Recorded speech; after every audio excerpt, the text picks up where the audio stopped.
Assalamualaikum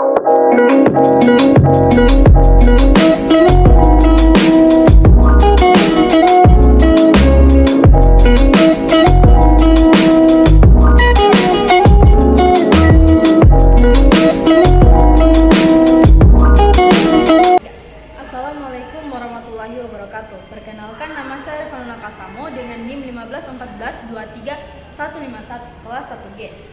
Saya membuat video ini untuk memenuhi tugas mata kuliah manajemen kelas dari dosen pengampu Bapak Dr. Rustami Husain SPD MPD. Selanjutnya saya akan sedikit menjelaskan materi dari kelompok 3, yaitu pendekatan dalam manajemen kelas. Pendekatan instruksional. Pendekatan instruksional adalah pendekatan yang mendasarkan pendirian bahwa pengajaran dan yang dirancang dan dilaksanakan dengan cermat dan mencegah timbulnya sebagian besar masalah manajerial kelas. Dan prinsip dari pendekatan instruksional ini adalah pendekatan yang mengedepankan pada planning, perencanaan yang sangat baik yang harus dilakukan atau dibuat oleh guru. Jadi pengajaran ini harus dirancang dengan baik dan kemudian dilaksanakan dengan cermat, sehingga dengan begitu masalah-masalah yang terkait dengan pengelolaan kelas akan bisa diminimalisir. Pengelolaan kelas melalui pendekatan ini mengacu pada tujuan pembelajaran yang dirumuskan. Dengan demikian, peran guru adalah merencanakan secara matang pelajaran yang baik, kegiatan pembelajaran yang disesuaikan dengan kebutuhan dan kemampuan masing-masing siswa. Proses pembelajaran yang sering dilakukan guru ialah murid hanya disuruh diam, duduk mendengarkan, dan setelah itu disuruh untuk mencatat saat kegiatan belajar berlangsung, dan juga siswa tidak disuruh diminta untuk melakukan aktivitas yang sebenarnya dapat mendorong mereka untuk belajar dari aktivitas yang mereka lakukan tersebut, sehingga dalam pelaksanaannya siswa kurang memahami apa yang harus dijelaskan oleh guru. Ada cukup banyak contoh yang membuktikan kegiatan pengajaran dan pembelajaran yang terencana dan dilaksanakan dengan baik merupakan faktor utama dalam pencegahan masalah manajemen kelas. Di sisi lain, banyak fakta mendukung terselenggaranya kegiatan belajar mengajar dan yang direncanakan dan dilaksanakan dengan buruk. Penyebabnya masalah utama pengelolaan kelas. Oleh karena itu, hal-hal yang perlu diperhatikan dalam mengembangkan strategi pengelolaan kelas dalam pendekatan pembelajaran ini antara lain: pertama, melakukan pembelajaran yang menarik dan signifikan. Kedua, guru harus mampu melaksanakan kegiatan yang efektif untuk mencegah siswa agar tidak melalaikan tugasnya. Ketiga, pendidik mempersiapkan daftar kegiatan sehari-hari yang perlu dipahami dan dilakukan seluruh siswa. Keempat, memberikan pengarahan yang jelas kepada siswa. Kelima, memberikan motivasi atau dorongan yang bermakna terhadap perilaku siswa yang menunjukkan kebosanan. Keenam, memberikan bantuan dalam mengatasi masalah siswa. B. Pendekatan proses kelompok. Pendekatan proses kelompok dalam manajemen kelas adalah strategi yang digunakan oleh guru untuk mengelola interaksi dan dinamika dalam kelas dengan melibatkan siswa dalam proses pengembalian keputusan, kerjasama, dan pemecahan masalah. Berikut penjelasan lebih lanjut. Pertama, kolaborasi. Pendekatan ini mendorong siswa untuk bekerja sama dalam kelompok. Mereka bekerja sama untuk tercapai tujuan tertentu, mempromosikan kerjasama dan belajar dari satu sama lain. Kedua, pemecahan masalah. Guru memberi kesempatan kepada siswa untuk mengidentifikasi masalah dalam kelas dan bersama-sama mencari solusinya. Ini membantu mengembangkan kemampuan pemecahan masalah mereka. Ketiga, pengambilan keputusan demokratis. Siswa diajak untuk berpartisipasi dalam pengambilan keputusan sehubungan dengan aturan kelas, tugas, atau proyek kelas. Ini memberikan mereka rasa memiliki dalam lingkungan pembelajaran. Keempat, komunikasi. Pentingnya komunikasi efektif ditekankan dalam pendekatan ini. Siswa belajar untuk berbicara dengan jelas, mendengarkan dengan baik, dan menghargai pendapat orang lain. Kelima, keterlibatan siswa. Pendekatan ini menciptakan peluang bagi setiap siswa untuk terlibat dalam proses pembelajaran. Mereka merasa lebih termotivasi karena merasa memiliki peran dalam kelas. Keenam, pengembangan keterampilan sosial melalui kolaborasi dalam kelompok. Siswa juga mengembangkan keterampilan sosial seperti empati, kerjasama, dan kepemimpinan. Ketujuh, pengelolaan konflik. Pendekatan ini juga mengajarkan siswa cara mengelola konflik dan perbedaan pendapat secara konstruktif. yang merupakan keterampilan penting dalam kehidupan sehari-hari. Pendekatan proses kelompok ini dapat meningkatkan iklim kelas yang positif, mengurangi perilaku yang tidak diinginkan, dan meningkatkan pembelajaran kolaboratif. Namun, diperlukan pemahaman yang baik tentang bagaimana pengelolaan agar efektif, dan guru perlu memainkan peran yang aktif dalam mendukung dan memfasilitasi proses ini.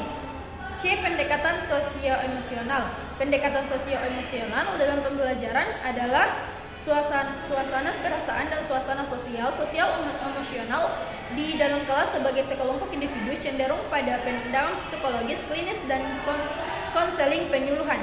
Menurut pendapat ini, pendekatan sosial emosional terciptanya iklim atau suasana pembelajaran yang harmonis dan hubungan sosial yang positif. Suasana emosional dan hubungan sosial yang positif artinya ada hubungan yang baik, yang positif antara guru dengan anak didik, antara anak didik dengan anak didik. Di sini guru adalah kunci terhadap pembentukan hubungan pribadi itu, dan perannya adalah menciptakan hubungan pribadi yang sehat. Pendekatan sosial emosional didasari atas asumsi bahwa kegiatan pembelajaran yang efektif, efisien, mempersyaratkan hubungan sosial emosional yang baik antara guru siswa dan antara siswa dan siswa. Asumsi ini menghendaki agar guru dapat melaksanakan program kelas didasari atas hubungan manusiawi yang diwarnai sikap saling menghargai dan saling menghormati antara personal kelas. Haim C.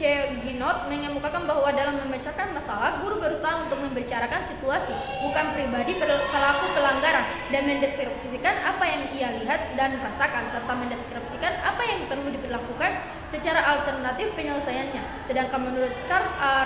Roger, kelancaran proses belajar yang penting sangat tergantung kepada kualitas sikap yang terdapat dalam hubungan pribadi antara guru dan peserta didik. Sikap tersebut meliputi ketulusan, keserasian, sikap menerima, menaruh perhatian, dan mempercayai. Sementara itu, W. Galares mengemukakan bahwa perlunya dalam membina rasa tanggung jawab sosial dan harga diri peserta didik, membantu peserta didik dalam menganalisis dan menilai masalah tersebut dan menyusun rencana pemecahan masalah. Terakhir, Rudolf Frederikus menyatakan bahwa upaya guru dalam penerapan pendekatan iklim sosio-emosional membantu setiap anak untuk menyadari dan menerima dirinya masing-masing, menyiapkan masing-masing anak untuk sumber kontribusi sumbangan kepada bermacam-macam aktivitas di kelas, menyadari siswa untuk menerima dan mengerti perbedaan-perbedaan individual. Masing-masing siswa membantu membuat rencana kerja sehingga kemampuan masing-masing anak dalam kelas bermanfaat.